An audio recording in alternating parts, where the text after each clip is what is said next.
La datation par le carbone 14 est une technique employée par les chercheurs pour estimer l'âge des échantillons qu'ils étudient. Elle est appliquée dans des disciplines très variées.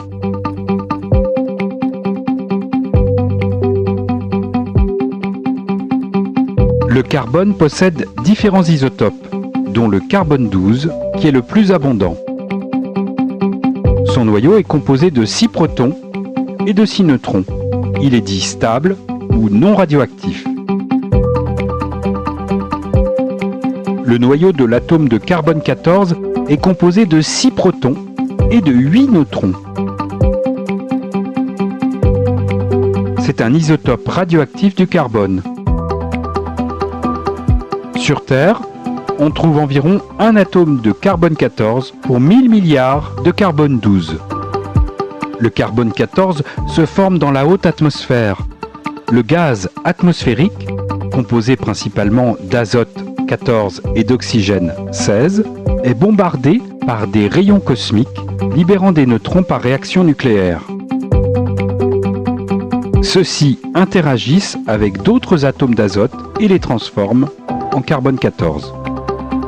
Le carbone 14, comme tout isotope de carbone, s'oxyde au contact de l'oxygène pour former du dioxyde de carbone. Sous cette forme, il est assimilé par les organismes vivants, par la photosynthèse ou par l'alimentation. Lorsque l'organisme meurt, il n'assimile plus de carbone. La quantité de carbone 12, non radioactif, contenue, reste stable, tandis que celle de carbone 14, radioactif, diminue. Le carbone 14 se désintègre à un rythme fixé par ses propriétés radioactives, rythme appelé période radioactive ou demi-vie. Celle du carbone 14 est de 5730 ans. Au bout de 5730 ans, la moitié des atomes de carbone 14 se sont désintégrés pour devenir de l'azote 14 non radioactif.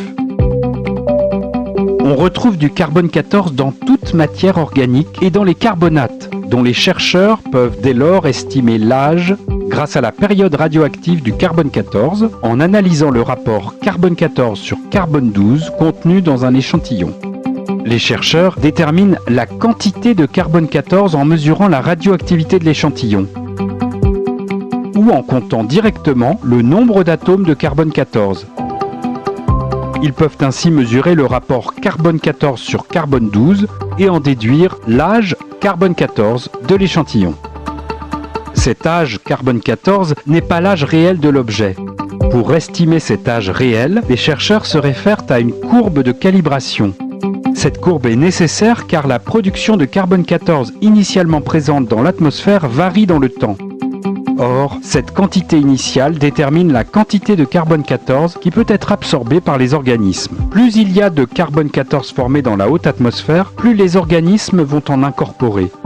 La courbe de calibration permet de tenir compte de ces variations de quantité de carbone 14 initialement présentes dans l'atmosphère.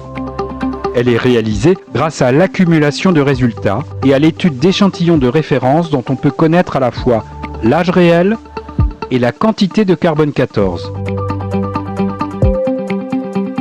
L'accumulation de résultats référence a permis d'établir cette courbe, tenue à jour avec l'accumulation continue des données. Cette courbe permet d'estimer l'âge réel d'objets remontant jusqu'à moins 50 000 ans environ.